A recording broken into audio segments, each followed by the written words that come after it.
Bellevue Hospital, Kingston, Jamaica, and he works with the drug team for Kingston. Thank you. Good afternoon. First, I would like to thank the OAS and CICAD for inviting Jamaica for this very important initiative, and I'm really honored to be here. The Kingston in Jamaica, the drug treatment court program with the offenders for the drug abuse was initiated in May 2001. So we are over 9 years now. We are a few months to celebrate a decade long of the drug court. Basically, it started with the joint ventures between the Ministry of Health and Ministry of Justice. And before we launched the program, we have a memorandum of understanding signed by between the two ministries. We set out the terms and conditions of the contributions by both ministries. Kingston Drug Court actually opened first, and then followed by the second city in Montego Bay, which is in a few months later.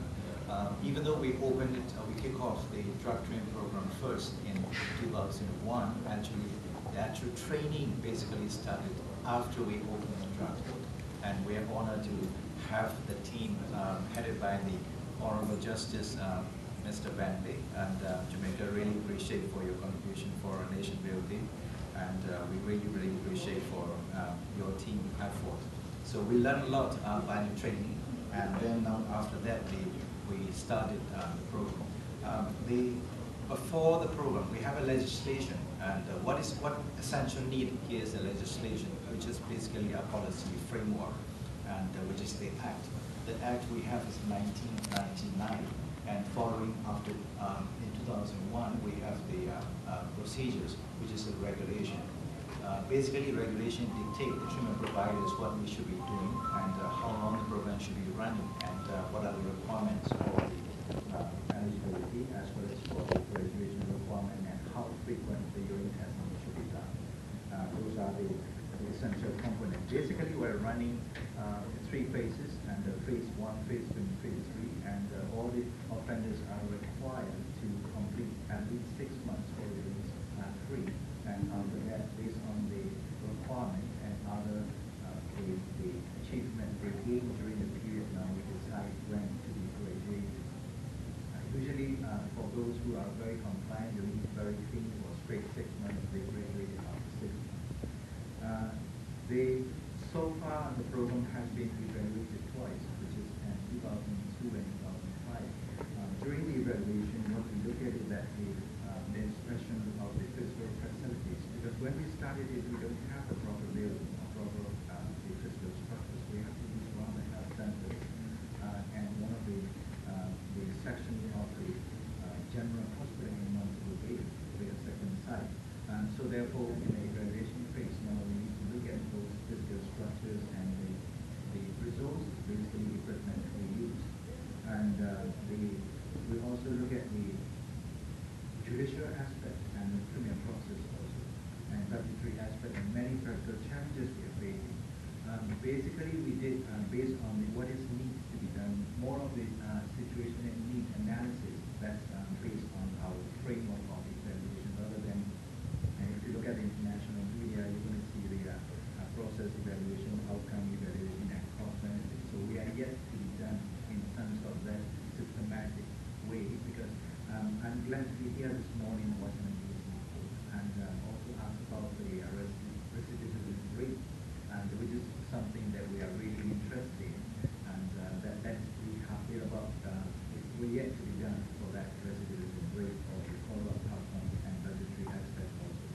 And today, we're having many challenges and over the years, and the good thing is that Jamaica is a small country, only 2.6 million population, and in a small country like this now, whenever we set out the goals and objectives, we need to be very careful, because there are many national priorities, and every day, every year, like we sit down in the ministry and looking at national priorities and other priorities and others, emergency situations come up, maternal and child health, immunization, and so on. So therefore, and the substance abuse is to do with under mental health.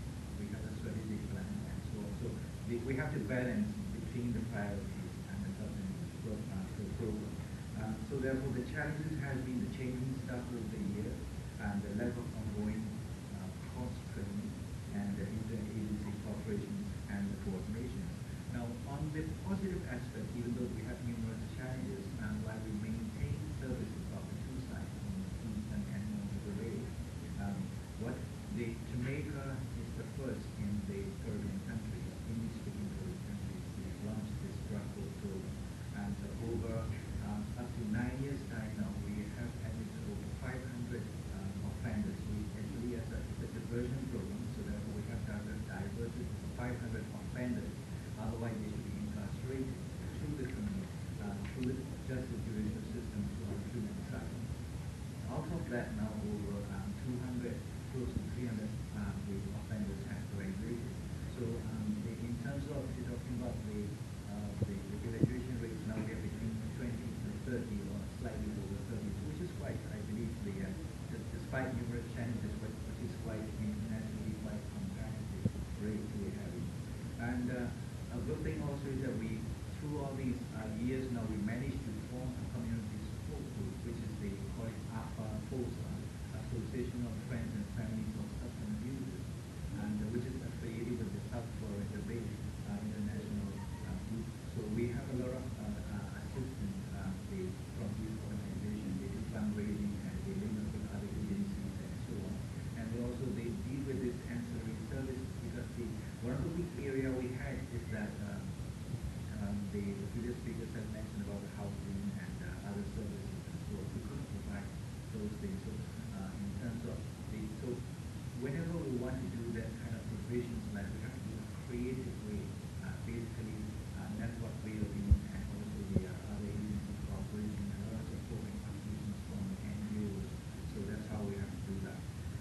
The Jamaica also got assistance from the Toronto and Canadian government, and we were invited to attend the first national drug court in 2001, which is, I believe, 1 week after 9/11. Right? I remember when the team arrived from the Kingston, Miami Airport. Miami Airport was almost deserted place because it was 1 week after 9/11, and so we attended and participated in the Toronto First National Drug Court Conference, and we also, the government sponsor myself to University of Miami, and I had the opportunity to sit in the take-home drug court for a month while I was spending a month in the take-home jail, because part of my specialty is the forensic psychiatry. So I visit all the maximum security prison systems in Jamaica. So that is I would also get a lot of the capacity building from the Miami take-home drug court. So and there's a lot of cooperation from 11 judicial circuit from the Miami downtown courthouse. The other aspect is that the challenges we're having is that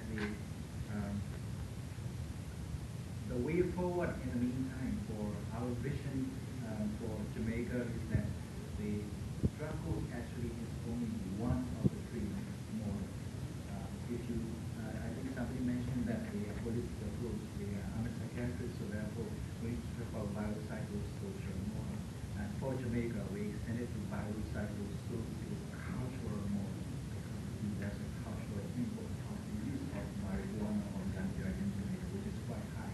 And I'm sure some of you might know the Rastafarian community and their faith and religion and these sort of things. So we consider that cultural component in it. And so therefore, our vision is that the drug court is only for those who can be offered bail, and they can be, while they are on bail, and they can attend the outpatient program, and then if they can graduate, then they can graduate, and we can offer assistance. But there are sometimes, when we set for the program, sometimes we put eligible criteria. But see, sometimes these eligible criteria are ineligible criteria for some persons. So we also recognize that. So therefore, what we have to do is that we have to develop the program inside the prison, because we see some of them who are not eligible to offer bail at all, or repeated offenders. Like, we must put them behind bars. And while they are staying behind bars, their time cannot be wasted.